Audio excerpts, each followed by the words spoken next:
On July 8, 2026, somewhere inside the United States Central Command area, a Marine F-35B rolls across the flight deck of USS Boxer. The jet pauses. Its lift fan opens. The ship turns into the wind. This is how one amphibious assault ship changed the calculation around the Red Sea. Boxer is not officially an aircraft carrier. It is a Wasp-class amphibious assault ship, built to carry Marines, helicopters, landing craft, and aircraft, capable of operating without a conventional runway. But from a distance, the distinction can feel academic. It has a long flight deck. It can launch F-35B stealth fighters. It can move troops, surveillance aircraft, boarding teams, medical facilities, and command personnel across thousands of miles of ocean. And in early July, it was operating inside the same theater where Iran was preparing to threaten a second major shipping route. The timing mattered. 4 days after Boxer's flight operations were documented, Iran's pressure campaign began moving south. Tehran had already disrupted traffic through the Strait of Hormuz. Before the war, roughly 1/5 of global oil and gas shipments passed through that narrow channel. Closing it placed immediate pressure on energy markets. But the countries surrounding the Gulf had spent years preparing alternatives. Saudi Arabia could send oil west through pipelines crossing the peninsula, then load it onto tankers at Yanbu on the Red Sea. Hormuz was blocked. The Red Sea became the workaround. That workaround depended on another narrow passage. At the southern edge of the Red Sea, the coastlines of Yemen and Djibouti nearly meet. Between them is Bab el-Mandeb, the gateway connecting the Red Sea with the Gulf of Aden and the Indian Ocean. Ships traveling between Europe and Asia pass through it before reaching the Suez Canal.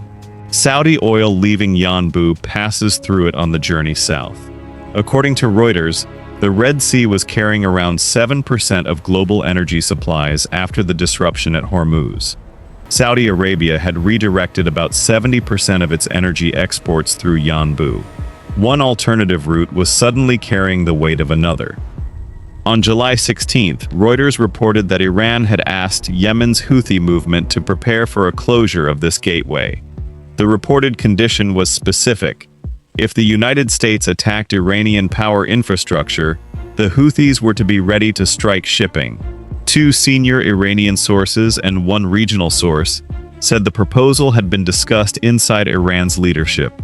A source close to the Houthis claimed missiles and drones had already been positioned in highlands overlooking Hodeidah, the Gulf of Aden, and the approaches to Bab el-Mandeb. According to that source, representatives of Iran's Revolutionary Guard already inside Yemen would control when the order was given. None of this meant the strait had been closed. The Iranian Foreign Ministry and the Houthis did not immediately confirm the Reuters account. The sources were anonymous. The order had reportedly not been issued, but the threat was credible because the mechanism had already been tested. During earlier attacks on Red Sea shipping, the Houthis launched missiles and drones at commercial vessels. Shipping companies diverted ships around the southern tip of Africa. Voyages became longer. Insurance costs rose. Crews entered waters where the identity, ownership, and destination of a ship could determine whether it became a target. Iran's strategy was based on leverage rather than occupation. The Houthis did not need to physically control every mile of Bab el-Mandeb. They only needed to make passage dangerous enough that shipping companies stopped using it. A missile did not have to sink a tanker to affect the market. It could miss and still produce warnings, insurance changes, naval escorts, delayed departures, and rerouted cargo. Commercial shipping works through calculation. When the calculation changes, the route can close itself. But this strategy contained a weakness. A threat is most useful when the opponent has no inexpensive answer. By the time Iran's reported message reached Yemen, the United States had already been building several answers at sea. USS Abraham Lincoln had conducted blockade operations in the Arabian Sea. Its air wing included F-35C stealth fighters, F-A-18 jets, electronic warfare aircraft, surveillance planes, helicopters, and logistics aircraft. USS George H.W. Bush had entered the Central Command area in April. USS Tripoli had operated with Marine F-35Bs and the 31st Marine Expeditionary Unit. Then Boxer arrived with another Marine force. These ships did not make the Red Sea safe. Geography still favored small mobile launch teams concealed along hundreds of miles of coastline.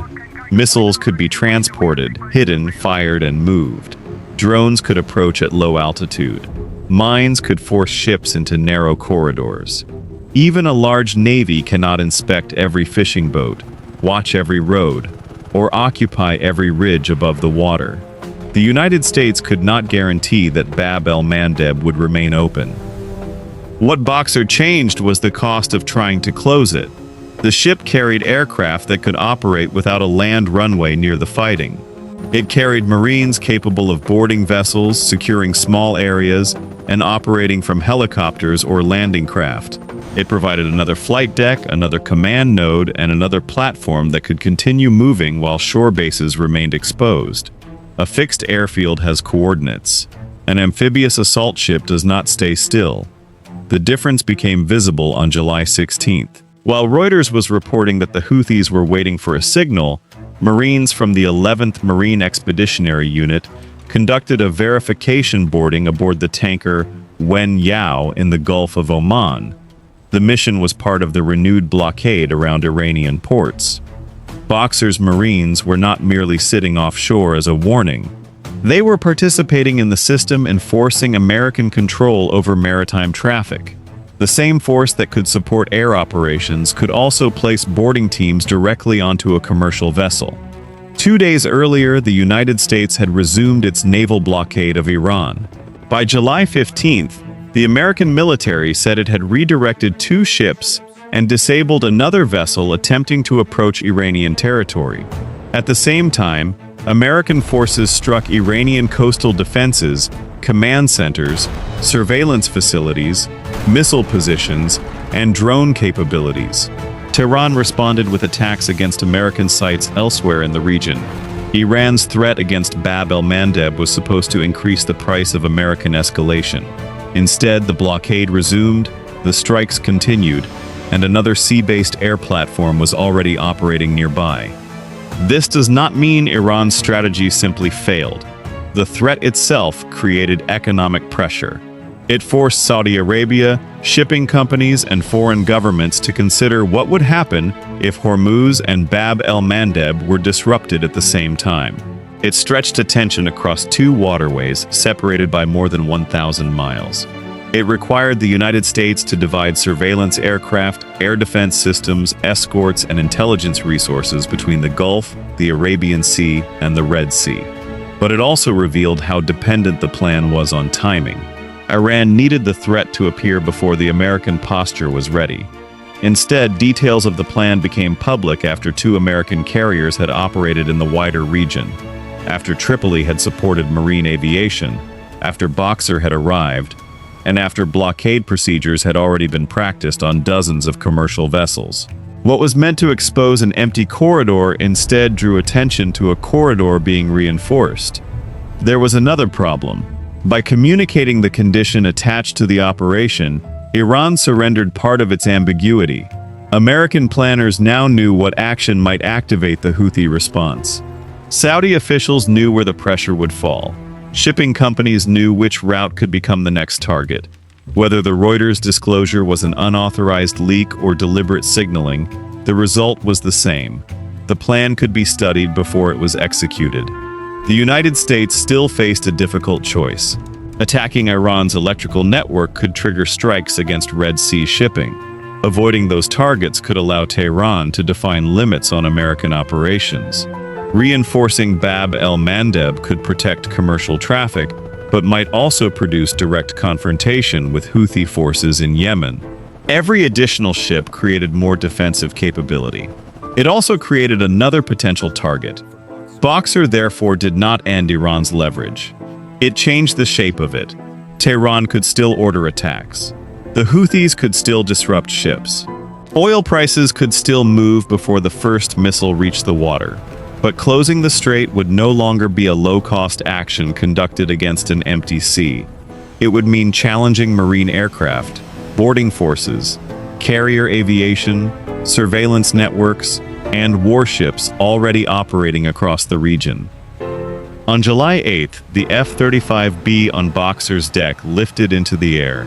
8 days later, reports emerged that missiles and drones were waiting above Bab el-Mandeb. The ship had arrived before the threat became public. The threat had not disappeared. Neither had the order. Power at sea is rarely measured by the number of ships alone. It is measured by how many choices remain when pressure arrives. That is what this story exposes. A threat can look overwhelming when viewed in isolation. A narrow strait, a missile battery, a single order waiting to be given. But strategy is never isolated. Every move creates a reaction, and every reaction changes the value of the original threat. There is a broader lesson here. Systems built around intimidation depend on uncertainty. They work best when the other side hesitates, misreads the situation, or believes it has no room to respond. Once that uncertainty begins to disappear, the same threat can become a burden. It must either be carried out, with all the risks that follow, or left hanging long enough for others to prepare. That does not make the danger imaginary. Ships can still be hit. Trade can still be disrupted. People can still be placed in harm's way. But capability and control are not the same thing. You can possess the means to create chaos without possessing the power to shape what comes after. That distinction matters far beyond the Red Sea. In governments, institutions, and ordinary life, pressure often looks strongest just before someone tests it. The real question is not whether a threat can be made. It is whether the person making it can survive the answer.